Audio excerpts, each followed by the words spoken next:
კენკროვანი კულტურების უეკლო მაყვლისა და ჟოლოს წარმოება. უეკლო მაყვლისა და ჟოლოს მოსავლის გადამუშავება, შენახვა, შემნახველი და სამაცივრე მეურნეობები. ჟოლოს და მაყვლის შენახვა.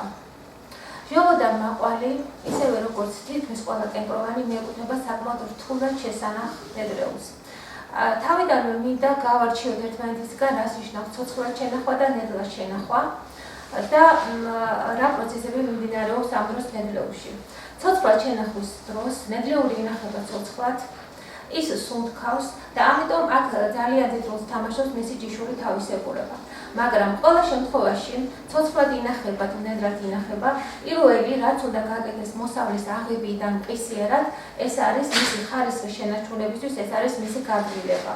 და რაც უფრო ნაკლები დრო გავა მოსავლის აღებიდან გაგრილების პროცესის დაწყებამდე, მით უკეთესი ხარისხი იქნება და უკეთესი შედეგი დამთავრდება შენახვის პროცესი.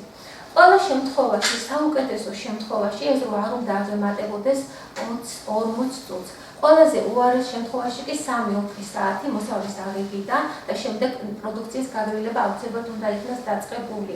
თუ მოსავლის მოკრეფიდან ამ დროის გავლის შემდეგ გაგრილება არ დავიწყეთ, მოსავლის ხარისხი უკეთრად გაუარესდება. ოპტიმალურია, რომ მოსავლის აღებიდან უსწრაფეს დროში ტემპერატურა, შიგა ტემპერატურა რბილობის დავიდეს 3-დან 5 გრადუსამდე.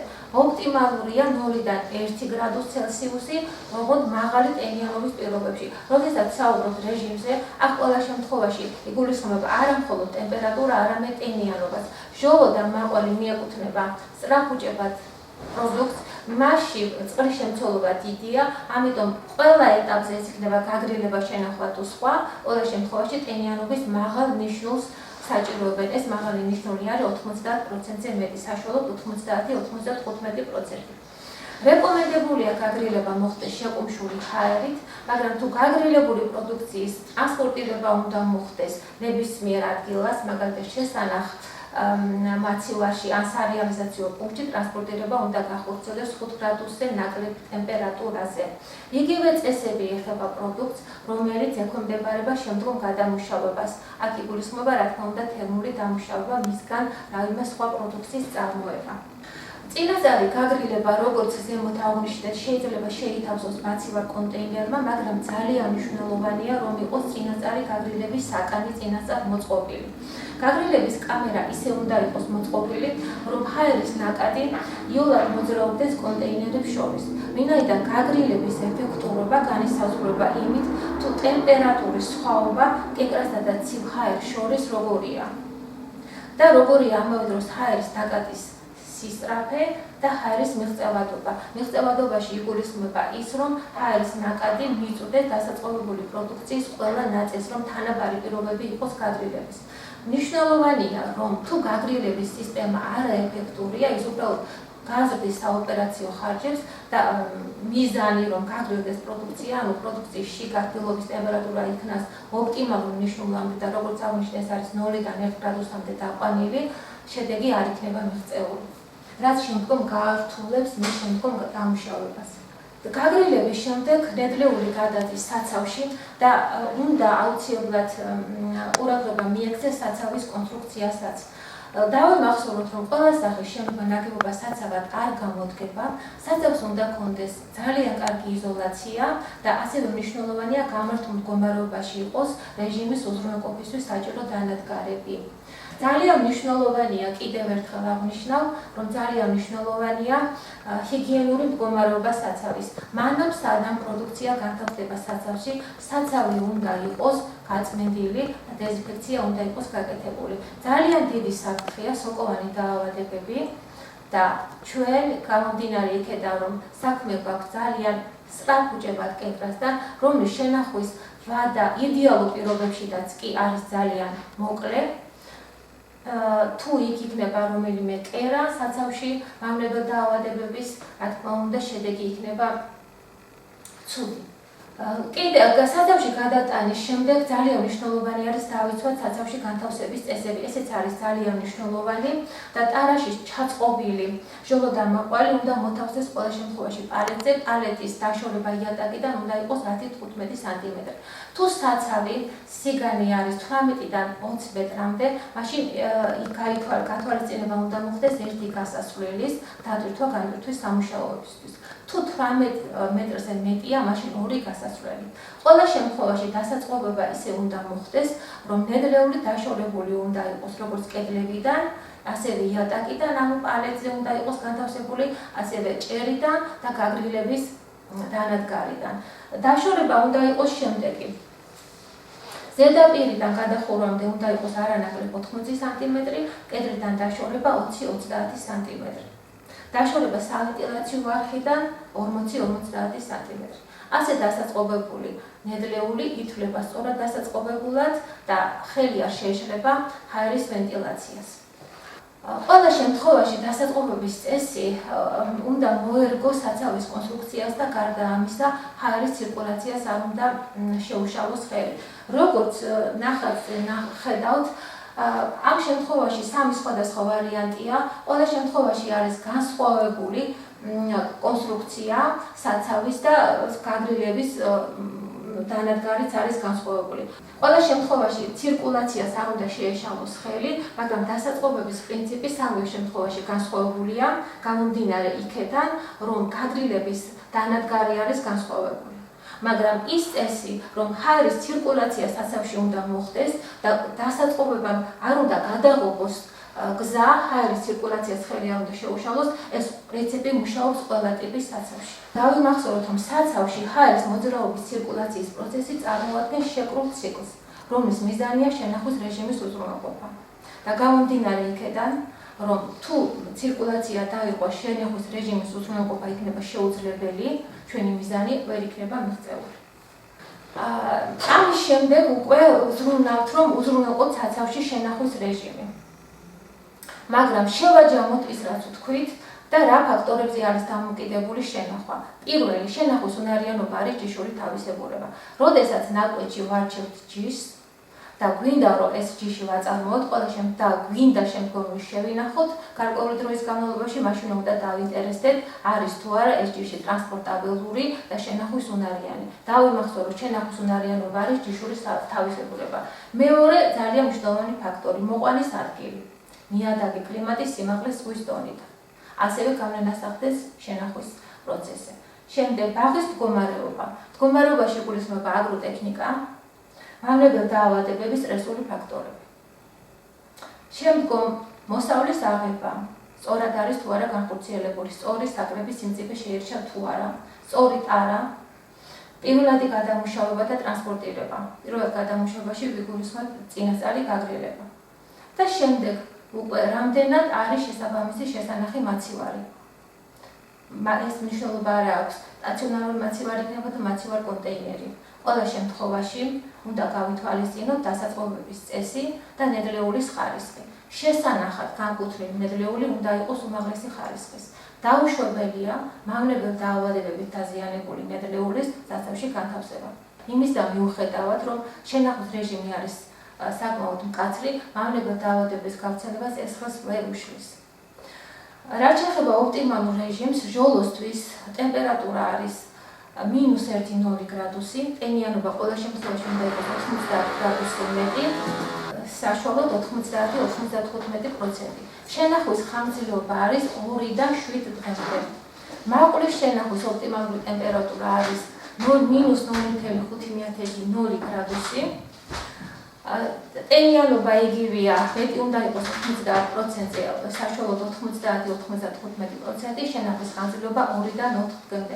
როგორც ხედავთ, დიაპაზონი არის საკმაოდ დიდი და როგორც აღმოჩნდა, შენახვის უნარიანობა არის ჯიშური თავისებურება და სწორედ ჯიშური თავისებურება თამაშობს მთავარ როლს შენახვის ხანგრძლივობაზე. მაგრამ ყველაზე მთავარი, როდესაც ვინახავთ, შენახვის რეჟიმი უნდა იყოს სტაბილური, მაგრამ საერთო წესი, რომელიც მუშაობს ყველა სახის პროდუქცია არის ერთი. ცოცხლად შენახვის დროს შენახვის ტემპერატურა უნდა იყოს ახლოს გაყინვის ტემპერატურასთან, მაგრამ არავითარ შემთხვევაში არ უნდა შევინახოთ გაყინვის ტემპერატურაზე. ვინაიდან ცოცხლად შენახული პროდუქტი გაყინვის ტემპერატურაზე არ ინახება.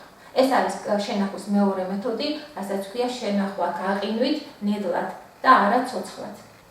ცოცხლად შენახვა გულისხმობს იმას, რომ აქ მუშაობს ჯიშური იმუნიტეტი, შთანთქავს ჟანგბადს, გამოიყოფა ეთილენი, სითბო, წყალი და ნახშირორჟანგი. მიუხედავად იდეალური პირობებისა, არ არსებობს უდანაკარგო შენახვა, ანუ დანაკარგი არის როგორც მასაში, ასევე ხარისხში. რა საფრთხები არსებობს შენახვის დროს? პირველი, ხარისხის გაუარესების არის ფიზიოლოგიური დარღვევები, აქ იგულისხმება ჭკნობა, გამოშვება, მექანიკური დაზიანება. და რაც შეეხება დაავადებებს, ეს არის სოკოვანი დაავადებები და სოკოვანი დაავადებების გავრცელება შესაძლებელია შენახვის დროს დაიწყოს იმიტომ, რომ კრეფის დროს არ დახარისხდეს სწორად ნედლეული.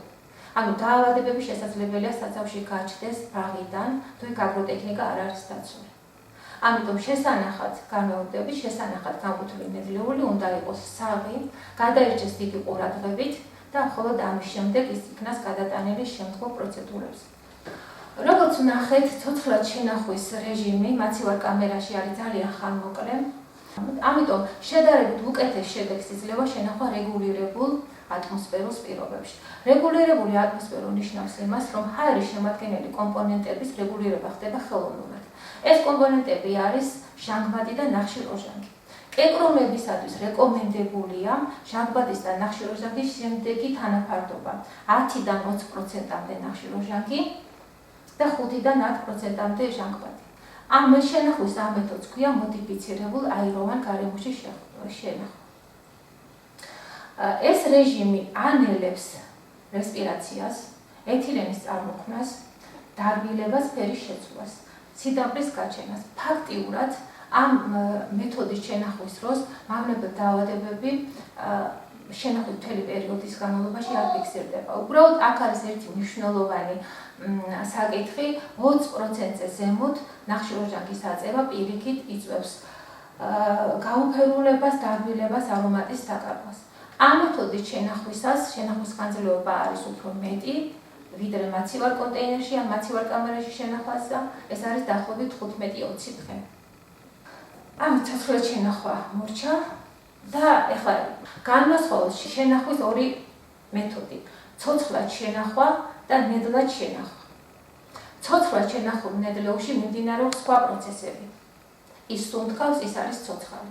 რაც შეეხება გაყინვით შენახვას, ეს არის ნედლად შენახვა, მაგრამ ვინაიდან ხდება პროდუქტის დამუშავება ძალიან დაბალ ტემპერატურაზე, ეს არ არის სრულად ცოცხლად შენახვა, ეს არის ნედლად შენახვა.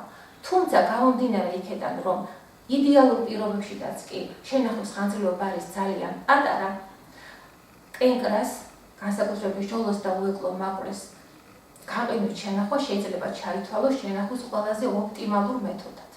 ამიტომ გაყინვით შენახვისაც გამოვყოფთ ორ მეთოდს. ეს არის ნელი თანდათანობითი გაყინვა და სწრაფი, ანუ შოკური გაყინვა. განვიხილოთ თითოეული მეთოდი ცალ-ცალკე და მისი პლუსი და მინუსი დადებითი და უარყოფითი მხარეები. ეგრეთ წოდებული ნელი გაყინვა, თანდათანობითი გაყინვა, ეს არის ტემპერატურის დაწევა თანდათანობით გაყინვის ტემპერატურამდე და შემდგომ გაყინვა ნედლეულის. ორივე შემთხვევაში ეს იქნება შოკური გაყინული, შოკურად გაყინული თუ ნელ-ნელა გაყინული, თანდათანობით გაყინული პროდუქცია იყინება მთელ სისქეზე. მაგრამ პირველ შემთხვევაში პროცესი მიმდინარეობს ნელა, ეს არის სხვა პროცესი და შოკური გაყინვის დროს გაყინვა ხდება ყისიერად და შესაბამისად მაშინ მიმდინარეობს სხვა პროცესი. ეხლა განვიხილოთ რა პროცესები მიმდინარეობს უჯრედის დონეზე. როდესაც ტემპერატურის ცვალებადობა ხდება თანდათანობით, ანუ თანდათან დაბლა იწევს ტემპერატურა, გაყინვის პროცესიც მიმდინარეობს თანდათანობით. ანუ ჯერ იყინება უჯრედს შორის არსებული წყალი, ხოლო შემდეგ უჯრედში არსებული წყალი. და ხდება რა პროცესი? ვინაიდან წყალი გაყინვის დროს მოცულობაში იმატებს, ის აზიანებს უჯრედის კედელს. აზიანებს უჯრედის კედელს, უჯრედიდან გადმოდის წყალი უჯრედს შორისი, შესაბამისად ყინულის მოცულობა არის საკმაოდ დიდი, რაც აზიანებს უჯრედის კედელს. რაც შეეხება შოკურ გაყინვას, შოკური გაყინვის დროს ყველა წყალი, ყველა თავისუფალი წყალი, რაც არის უჯრედში და უჯრედს შორის იყინება ერთდროულად. წყალი ვერ ასწრებს გადმოსვლას უჯრედიდან უჯრედს შორისში. ამიტომ ყინულის კრისტალები არის პატარა, რაც უჯრედის კედელს არ აზიანებს. შეგვიძლია ვთქვათ, რომ ორივე შემთხვევაში ნედლეული იყინება თანაბარ სისქეზე, თელ სისქეზე, მაგრამ განსხვავება როგორ არის გაყინული ეს პროდუქტი შოკურად თუ თანდათანობით ძალიან თვალსაჩინო არის, როდესაც ხდება ნედლეულის გალღობა, ანუ დეპროსტაცია. გამომდინარე იქედან, რომ ნელი გაყინვა უჯრედის კედელს აზიანებს, გალღობის შემდეგ უჯრედის წვენი გამოედინება ნაყოფიდან და ის კარგავს სასაქონლო სახეს. მისი კვებითი ღირებულება დაბალია, იმიტომ რომ მასში არსებული ყველა ვიტამინები, მიკროელემენტები და ასე შემდეგ გამოყვება უჯრედის წვენს და როგორც ფორმა, ასევე კვებითი ღირებულება მისი არის საკმაოდ დაბალი. რაც შეეხება შოკურ გაყინვას, გამომდინარე იქედან, რომ მექანიკურად არ ზიანდება უჯრედი, გაყინვის შემდეგ ნაყოფი ინარჩუნებს როგორც კვებით ღირებულებას, ასევე მის ვიზუალურ სასაქონლო სახესაც. ეხლა განვიხილოთ დაწვრილებით, რა ტექნოლოგიური ოპერაციებისგან შედგება გაყინვის პროცესი, ანუ მაყურის დაშორების გაყინვის ტექნოლოგიური სქემა. როგორც აღნიშნეთ, პირველი ეს არის გაგრილება. გაგრილების შემდეგ უნდა მიქნას წარმოებაში მიღებული ნედლეული, ხდება მისი აწონვა, გადარჩევა, ყუნწის და ფოთლის მოშორება თუ არსებობს. გასაყიდი ნედლეულის პარტია არ უნდა შეიცავდეს მექანიკურად, მავნებელ დაავადებებით დაზიანებულ და ან სხვა სახის დეფექტურ ნაყოფებს. შემდეგ ხდება ნედლეულის რეცხვა, რა თქმა უნდა, გამდინარე წყლით, შეშრობა და შეიძლება მოხდეს დაფასოვება გაყინვამდე და შესაძლებელია გაიყინოს და შემდეგ დაფასოვდეს. და აი შემდეგ მიდის უკვე გაყინვის პროცესი. გაყინვის უპირატესობა არის ის, რომ გაყინული კენდრის შენახვა შესაძლებელია რამდენიმე თვის განმავლობაში და შესაძლებელია მთელი წლითაც იქნა შენახული. ოღონდ მნიშვნელოვანია დაცული იქნა შემდეგი პირობა. გაყინვის შემდგომ ნედლეულის რეალიზაცია, შემდგომი შენახვა, ტრანსპორტირება თუ ასე შემდეგ უნდა მოხდეს ერთმნიშვნელოვნად -18 გრადუს ტემპერატურაზე. თუ გაყინვის შემდეგ ნედლეულის ეს ტემპერატურის რეჟიმი დაირღვა, მთელი ეს ეფექტი გაყინვის დაკარგულია. ამიტომ კაცრად უნდა დავიცვათ ეს რეჟიმი. ტემპერატურა -18 გრადუსი, ტენიანობა მეტი 90%-ზე, საშუალოდ 90-95. აი იქიდან უკვე რომ გაიყინება, ამის შემდეგ სულ -18-ზე უნდა იყოს ეს შენახული. და ეს აქ რო რეჟიმი დაურღვიო, ხობას დაიწყებს, აი ხო გინახია, ხელა და გვაუღობ და მე წყალი გამოდის და რაღაც. ანუ ის არის ის შოკურად გაყინული არ არის.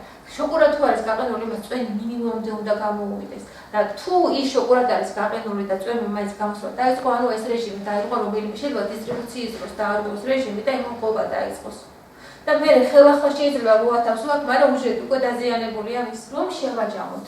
შოკური გაყინვის უპირატესობები არის შემდეგი. პირველი ზრდის შენახვის ხანძრიობას. გალღობის შემდეგ მაქსიმალურად უნარჩუნდება სასაქონლო სახე, წონა, ფორმა, პროდუქტს. უნარჩუნებს კვებით ღირებულებას, ეს არის ვიტამინები, მიკროელემენტები, უნარჩუნებს გემოს და რაც მთავარია, ამცირებს გაყინვის დროს. ძალიან მნიშვნელოვანია სწორად შევარჩიოთ სამაცივრე კამერა. სამაცივრე კამერები ტიპის მიხედვით შეიძლება იყოს სხვადასხვა და ასევე განსხვავებული იქნება მისი მუშაობის პრინციპი. სამაცივრე კამერის შერჩევის დროს მნიშვნელობა არ აქვს რა ტიპის იქნება, ეს იქნება მაგალითად კარატული, ლენტური, გვირაბული თუ ასე შემდეგ. მთავარია დავინტერესდეთ იმით, თუ როგორია მისი მუშაობის რეჟიმი. ანუ ტემპერატურის რომელ დიაპაზონში მუშაობს ეს მაცივარ კამერა. და არის თუ არა შესაბამისი ეს დიაპაზონი ჩვენი მიზნის, რისი შენახვა გვინდა რა რეჟიმით. შეიძლება იყოს სამაცივრე კამერა კარატული, რომელიც არ არის უწყვეტი მოქმედების. სამაცივრე კამერა მუშაობს შემდეგი პრინციპით. ფირფიტებს ეწყობა გასაყიდად განკუთვნილი ნედლეული, რომელიც შემდეგ გადაინაცვლებს სამაცივრე კამერაში და შედარებით მისი ეფექტურობა არის ნაკლები, იმიტომ რომ დროის განმავლობაში ეს არ მუშაობს უწყვეტად, დროის განმავლობაში მხოლოდ გარკვეული რაოდენობის პროდუქციის გაყიდვა არის შესაძლებელი. ანუ ყველა მაცივარს აქვს თავისი ტევა, უნდა გავითვალისწინოთ მისი მუშაობის პრინციპი, ანუ რა პრინციპით მუშაობს, ტევადობა, რა დროში ხდება ჩვენი მიზნის მიღწევა, რა დროში შესაძლებელია იმ ტემპერატურაზე იქნას დაყვანილი, რა ჩვენთვის არის მიზანი და რა ტევადობის არის, ანუ ერთდროულად რა რაოდენობის პროდუქციის მოთავსება შესაძლებელი იქნება მაცივარში. გარდა ამისა, მნიშვნელოვანი არის გაყიდვის ეტაპებიც. რა ეტაპები უნდა გაიაროს გასაყიდვა პროდუქცია. პირველი ძალიან მნიშვნელოვანი არის, რომ იყოს იოლი მისი ჩატვირთვა. იმ შემთხვევაში, თუ ნედლეული განკუთვნილი არის გადამუშავებისათვის, ანუ წარმოება ასაწყობებს მას შემდეგი გადამუშავებისათვის, ამისთვის საჭირო არის განყოფის პროცესის სწორი ორგანიზება. განყოფის პროცესის სწორი ორგანიზება გულისხმობს სპეციალური განყოფის კამერის არსებობას. განყოფის კამერაში განყოფის შემდეგ პროდუქცია თითქმის არ იკრებს წონაში, არ არის დაზიანებული, არ კარგავს გემოს და სასარგებლო მიკროელემენტებს და ვიტამინებს.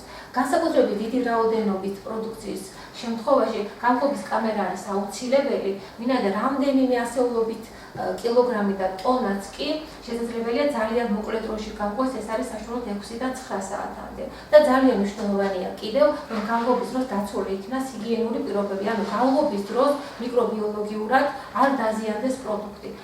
ეს კამერები დამზადებული არის უჟანგავი ფორმატის პანელები და პლასტიკატის ფურცლებით არის დაფარული. კამერაში გარდა ამისა ხდება გამოყოფილი ტენის მოცილება, ანუ არ ხდება ტენის კონდენსირება თვითონ პროდუქტზე.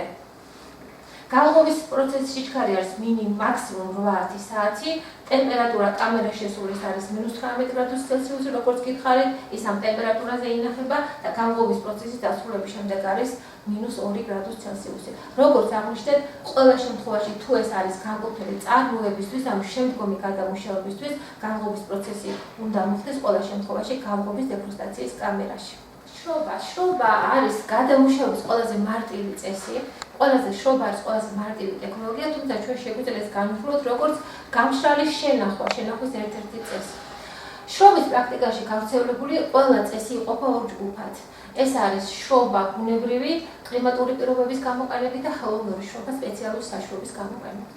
გვახსოვდეს, რომ შრობის პროცესის დაწყებამდე ნედლეულმა აუცილებლად უნდა გაიაროს წინასწარი მომზადება, რაც ითვალისწინებს შემდეგ ოპერაციებს, ეს არის დახარისხება, სიმსხოს, მაგალითად შეფერვის და სიმწიფის მიხედვით, ინსპექცია, კონდიციური ვარგისი ნედლეული შერჩევა და რეცვა. კვების პროდუქტების მრეწველობაში გამოიყენება სხვადასხვა ტიპის საშუალო განადგარები, რომლეთა კლასიფიკაცია ხდება შემდეგი ძირითადი ნიშნების მიხედვით. პირველი ეს არის მუშაობის რეჟიმი. დანადგარი არის პერიოდული ქმედების თუ უწყვეტი ქმედების. პერიოდული ქმედების არის ყველა შემთხვევაში კარადული ტიპის საშუალოები.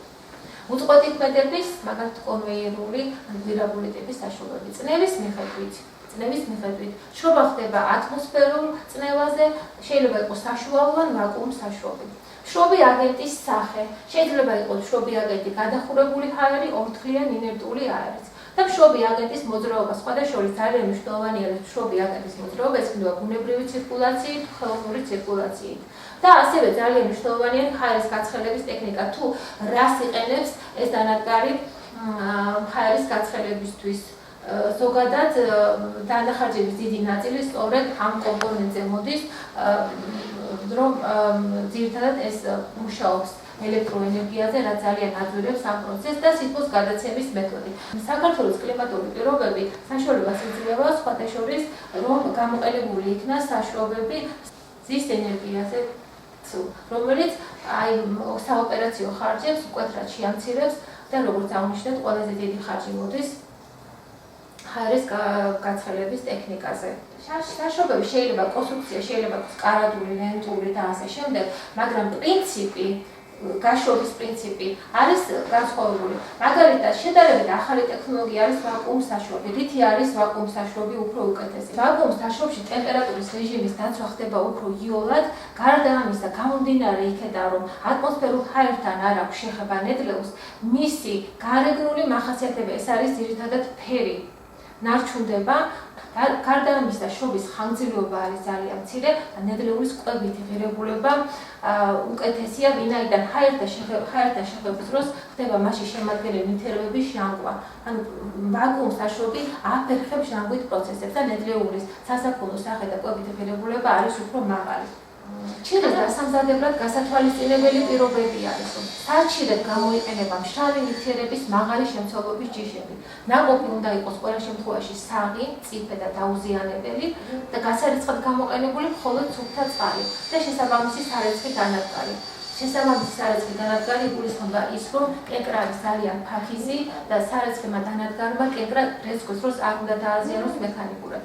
კენკროვნების სხვადასხვა ტიპის საშუალებებში არის სხვადასხვა რეჟიმების შრობის, კარადული ტიპის საშუალებებში შრება დაახლოებით 6 საათის განმავლობაში, ოღონდ მნიშვნელოვანი არის შრობის რეჟიმი, საწყისი ტემპერატურა და საბოლოო ტემპერატურა. დასაწყისში ტემპერატურა უნდა იყოს 75 გრადუსი, შრობის დასასრულს 50 გრადუს ცელსიუსი. მნიშვნელოვანი არის თავრების დატვირთვის ნორმა. ზოგადად ყველა საშრობ დანადგარს, ეს იქნება კარადული თუ სხვა ტიპის, მოყვება თავისი დატვირთვის ნორმები, მაგრამ საშუალოდ თავრების დატვირთვის ნორმა არის 5-8 კილოგრამის ფარგლებში 1 მეტრ კვადრატზე. საშრობი ფართის მოცულობის 1 მეტრ კვადრატზე. ტენის ნიშნული, აი რა შემთხვევაში შეიძლება ჩავთავაზოთ, რომ დაამთავრდა შრობა. რამდენი უნდა იყოს ტენის ნიშნული? ტენის ნიშნული საშრობში გამშრალი ნედლეულის უნდა იყოს 10-13 გრადუსი პროცენტის ფარგლებში, სუბლიმაციის მეთოდით გამშრალის 3-დან 5%-მდე. ეხლა მინდა კარგად დავხსნა რა არის სუბლიმაციის მეთოდი. სუბლიმაცია არის შოკურად გაყინული პროდუქტის გაშრობა. უბრალოდ ჭირდება ამას სპეციალური დანადგარი, რომელიც არის სუბლიმატორი. სუბლიმატორში იტვირთება შოკურად გაყინული პროდუქტი, შემდეგ იწყება სუბლიმატორის მუშაობას, ანუ სუბლიმატორის მუშაობის პრინციპი არის შემდეგი: წყალი მყარი მდგომარეობიდან გადადის პირდაპირ აირად მდგომარეობაში. როგორც ვიცით, ჯერ უნდა გადავიდეს ყინული სიფრის მდგომარეობაში წყალი და შემდეგ აირად მდგომარეობაში. სუბლიმატორი არის დანადგარი, რომელიც ამას აკეთებს თხევადი მდგომარეობის გასვლის გარეშე, ანუ ყინული პირდაპირ მყარი მდგომარეობიდან წყალი პირდაპირ მყარი მდგომარეობიდან გადადის აირად მდგომარეობაში. შესაბამისად, სრულად ნარჩუნდება მისი გარეგნული ფორმა და უფრო და ტენის ნიშნული არის გაცილებით ნაკლები, საშუალოდ 3-დან 5%-მდე. ამიტომ სუბლიმაციური მეთოდით გამშრალი შეგვიძლია ჩავთვალოთ, რომ ეს არის უკვე ფხვნილის კონდიცია. მაგრამ ყველა შემთხვევაში გამომდინარე იქიდან, რომ ჩირების წარმოება მოითხოვს გარკვეულ ხარჯებს, მნიშვნელოვანია გავიანგარიშოთ, თქვა რა გვექნება გამოსავლიანობა. ანუ გარკვეული მოცულობის ნედლეულიდან რა მოცულობის პროდუქციას ვიღებთ. ჩირეს გამოსავლიანობა იარგაშევა ფორმულით B უდრის 100-P შეფარდებული C1 შეფარდებული CO2-თან, სადაც P არის ნარჩენების რაოდენობა, რომელიც მიიღება ნედლეულის შრობისთვის მომზადების დროს. ამ შემთხვევაში კენკროვნებზე ეს შეგვიძლია ჩავთვალოთ მაგალითად ყუნწი და თქვა დაზიანებული ნაყოფები და ასე შემდეგ, რაც ჩვეულებრივ ამ შემთხვევაში ძალიან ცოტაა. C1 არის მშრალი ნივთიერების კონცენტრაცია ნედლეულში, C2 არის მშრალი ნივთიერების შემცველობა ჩირში. და ერთი რამე უნდა გავითვალისწინოთ, რომ ზოგადად შრობისთვის მიზანშეწონილია იმ ნედლეულის გამოყენება, რომელშიც არის მაღალი მშრალი ნივთიერების შემცველობა, რომ გამოსავლიანობა იყოს მაღალი. ანუ ეს არის დამოკიდებული ჯიშზე. კი, ჯიშზე. აი, სუთავიდან დარგვიდან შენახვამდე და შრობამდე უკვე უნდა იცოდე ეს ჯიში შენი მიზანი რა არის. აი მაგალითად თუ გინდა წვენები აწარმოო, ზოგადად კენკროვნების წვენებიც როგორც ასეთი ცივი დაწნეხით არ მიიღება. ჯერ ამზადებ ყოველშემ კონცენტრატს და მე იმისი გადაზავება ხდება წვენებად. ყველა შემთხვევაში მშრალი ნივთიერება თუ არის მაღალი, გამოსავლება არის მაღალი, უკეთესად ინახება და გადამუშავებაზე უკვე ექვემდებარა ტექნიკურ ჯიშებს ჩვენ მივიჩნევთ იმ ჯიშებად, რომელშიდან მშრალი ნივთიერება რაც შეიძლება მაღალი. მაყვარე დაჯოვროს შესაძლებელია გაშრეს როგორც მთლიანი ნაყოფების, ასევე ყლაპის სახითაც.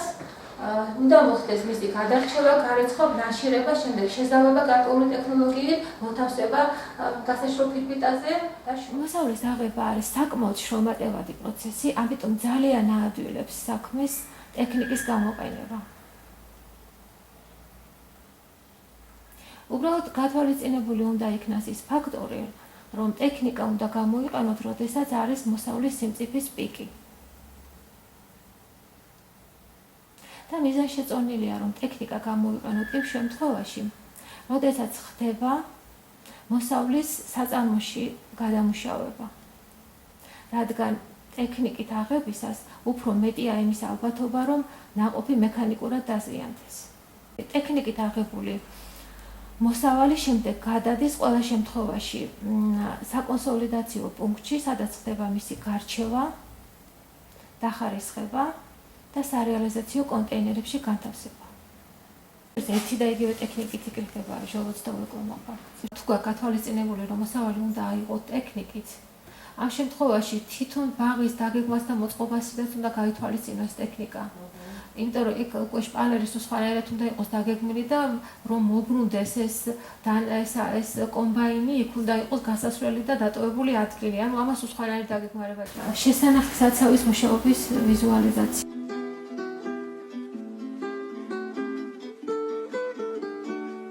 დაწყობის წესებს აქვს დიდი მნიშვნელობა.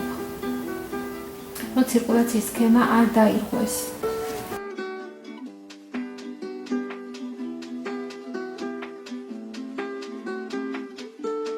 ცირკულაციის სქემა არ უნდა დაირღვეს, ამიტომ დასაწყობებული უნდა იყოს ის ენედლეული, რომ ჰაერის შეღწევადობა იყოს შესაძლებელი ნებისმიერ ადგილას. ამიტომ არის მნიშვნელოვანი, რომ დავაგდეს პალეტებზე. ეს არის საცავის მუშაობის პრინციპი. საცავში ჰაერის ცირკულაციის სქემა. რომ შედის მცივი ჰაერი და გამოაქვს თბილი ჰაერი და გარდა ამისა გამოყოფილი CO2, ეთილენი და ასე შემდეგ. საცავში ჰაერის მოძრაობის ცირკულაციის პროცესი წარმოადგენს შეკრულ ციკლს, რომლის მიზანია შენახვის რეჟიმის უზრუნველყოფა. და გამომდინარე იქედან, რომ თუ ცირკულაცია დაირღვა შენახვის რეჟიმის უზრუნველყოფა იქნება შეუძლებელი, ჩვენი მიზანი ვერ იქნება მიღწეული. ყველა შემთხვევაში დასაწყობების წესი უნდა მოერგოს საცავის კონსტრუქციას და გარდა ამისა ჰაერის ცირკულაციას არ უნდა შეუშალოს ხელი. როგორც ხედავთ, ამ შემთხვევაში სამი სხვადასხვა ვარიანტია. ყველა შემთხვევაში არის განსხვავებული კონსტრუქცია საცავის და გაგრილების დანადგარიც არის განსხვავებული. ყველა შემთხვევაში ის წესი, რომ ჰაერის ცირკულაცია საცავში უნდა მოხდეს და დასაწყობებამ არ უნდა გადაღობოს გზა, ჰაერის ცირკულაციას ხელი არ უნდა შეუშალოს, ეს პრინციპი მუშაობს ყველა ტიპის საცავში. ეს ახლა ეს მაცივარ კონტეინერია, მაცივარ კონტეინერში დასაწყობების სქემა.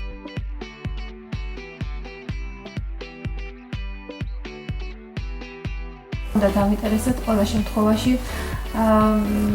რეჟიმით. ყველაზე მთავარი არის, რომ გამართულ მდგომარეობაში იყოს რეჟიმის უზრუნველყოფის დანადგარები, იყოს სანიტარულ მდგომარეობაში, ეს აუცილებლად უნდა დეზინფექცია მოხდეს და გაიწმინდოს და შემდეგ ხდება დატვირთვა.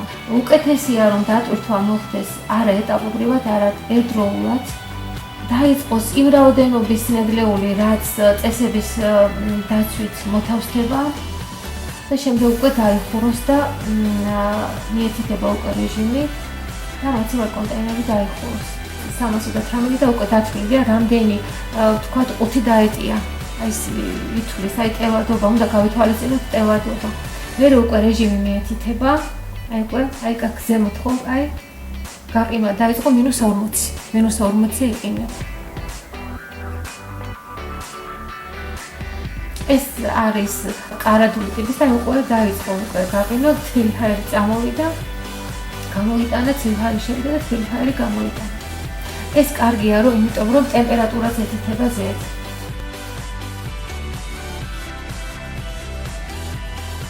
ინტარი გაგულების შემდგომ უკვე ცოცხლად შენახვამდე უნდა მოხდეს გადარჩევა ხელახალი, თუ არ არის კრების დროს გადარჩეული, უნდა მოხდეს გადარჩევა, ინსპექტირება, რა თქმა უნდა.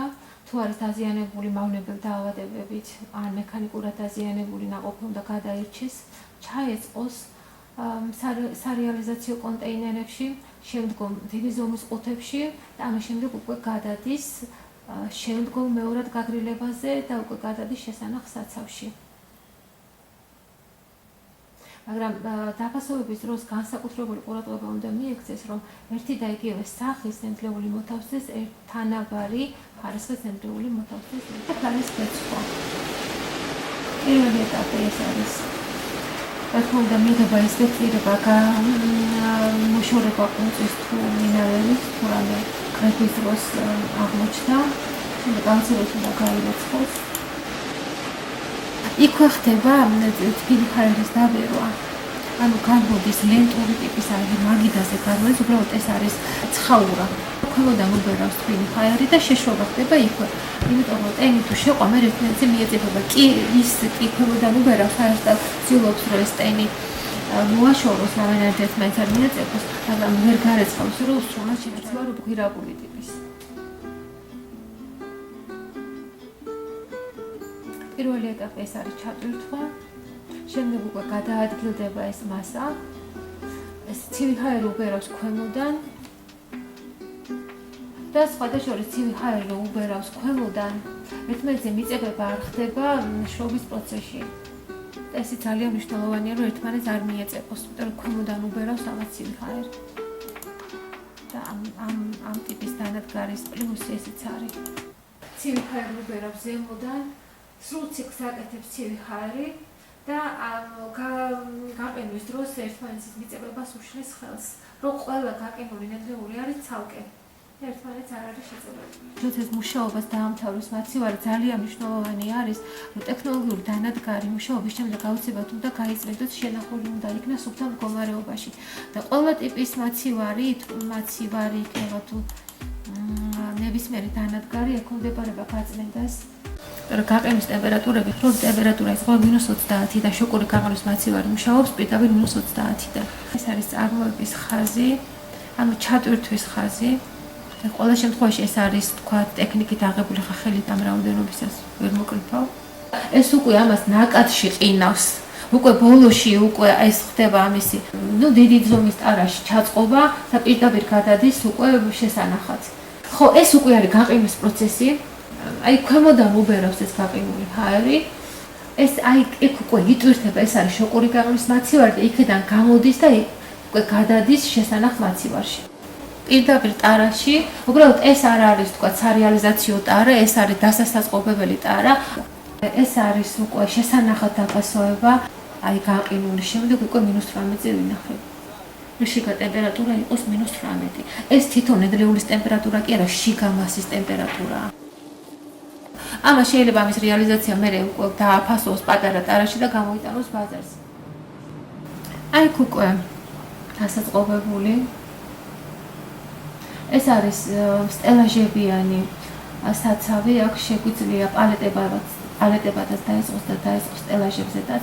სტელაჟები სხვადასხვა უკეთესია, იმიტომ რომ ჩვენ როგორც აღვნიშნეთ, დასაწყობების წესების, დასაწყობების დროს ძალიან მნიშვნელოვანია მანძილების დაცვა, როცა სტელაჟები მონტაჟდება, აქ უკვე დაცული არის ყველა მანძილი, სტანდარტების შესაბამისად და შეტანილი პროდუქცია უბრალოდ ამ სტელაჟებზე განთავსდება შემდეგ თაროებზე.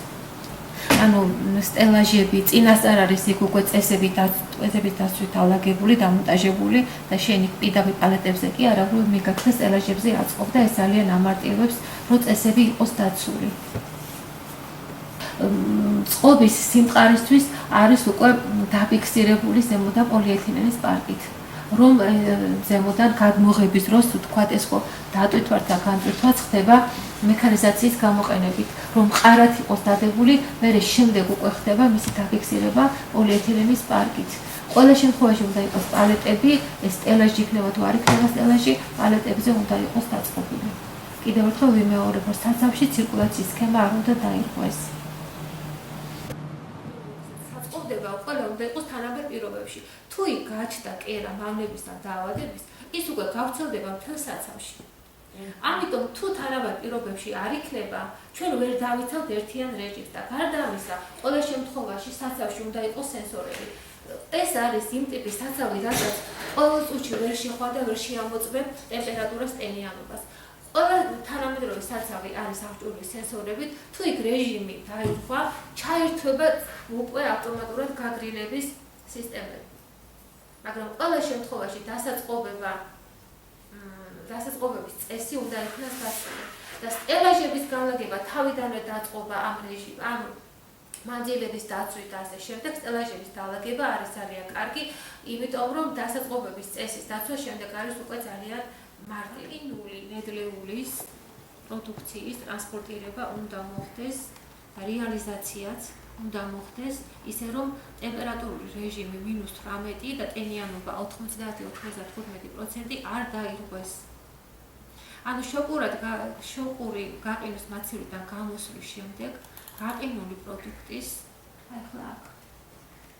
აი უკვე გაიყინა -30-ზე გაიყინა ეს აქეთ მხარეს ამ შემთხვევაში ეს ვინაიდან არ გადამუშავდება ამას გამოვტოვებთ აი ეგ რეცხვა შემდეგ წამოვიდა შოკური გაყინვის მაცივაში -30-ზე გაიყინა ამის შემდეგ გადავიდა საცავში ინახება -18-ზე თუ არ დაფასოვდა გაყინვის შემდეგ ჭირდება რა თქმა უნდა დაფასოვება უნდა დაფასოვდეს -18-ზე ტარაში განთავსების დროს უნდა დაცული იქნას ტემპერატურა -18 და შემდეგ უკვე დაფასოვებულს ვინახავთ ისევ თუ მიგვაქვს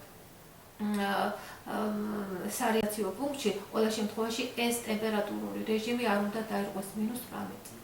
მაცივარ ტრეილერია ხო? მაცივარ კონტეინერია კი. -18. ანუ ეს -18-დან თქვა გამობა ხო 0 გრადუსზე იწყება პირობითად. -10 რო იყოს, მაინც დაზიანება იწყება. მაინც დაზიანება იწყება. იცით რატომ? იმიტომ რომ იმის აი რაღაცა ნაწილი უკვე იწყებს გამობას. მაგრამ ეს ხო უჯრედის შიგნით არის წყალი გაყინული. ანუ გარემო ტემპერატურა შეიძლება იყოს 0 გრადუსი, მაგრამ უჯრედის შიგნით წყალმა დაიწყოს გამობა.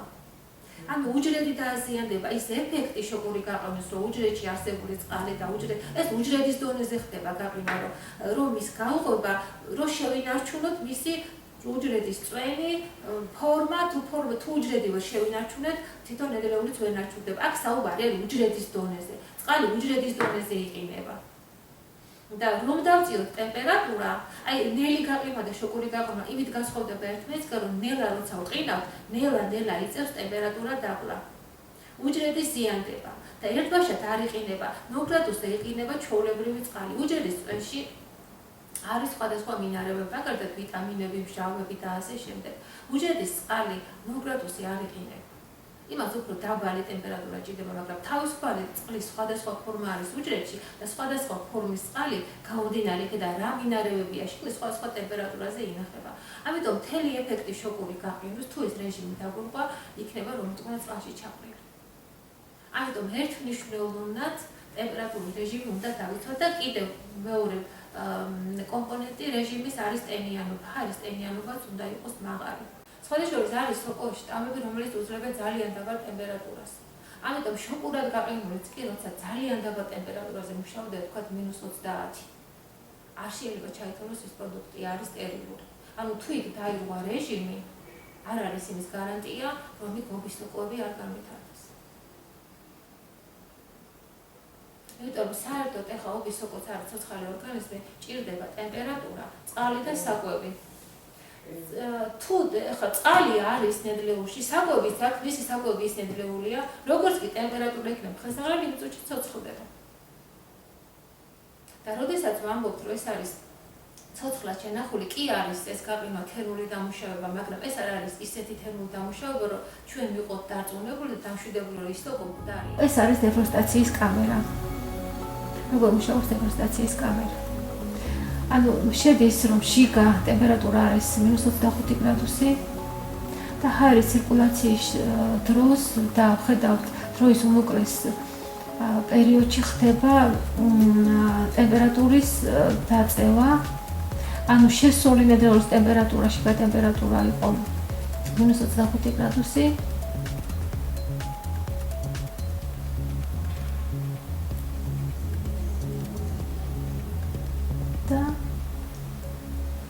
თუ გამოსულის არის 2 გრადუს ცელსიუსი, ანუ ამ ნედლეულის გადამუშავება უკვე შეუძლია წარმოებას თავისუფლად განახორციელოს. ანუ ყველა შემთხვევაში ეს კამერა საჭიროა წარმოებისთვის, რომელიც ასაწყობებს გაყინული სახით ამ ნედლეულს და ჭირდება მე შემდგომი გადამუშავება. გამშრალი პროდუქტები არის ძალიან ჰიგროსკოპული. ჰიგროსკოპული ნიშნავს იმას, რომ ატმოსფეროში არსებულ ტესტს ძალიან ნეულად შეიცავს. ამიტომ შენახვის ოპტიმალური ტემპერატურა უნდა იყოს არა უმეტეს 10 გრადუს ცელსიუსი და ფარდობითი ტენიანობა 60-70%. ჰერმეტულ შეფუთვაში შობის ტექნოლოგიის კათვალისწინებით ინახება 8-დან 24 თვემდე.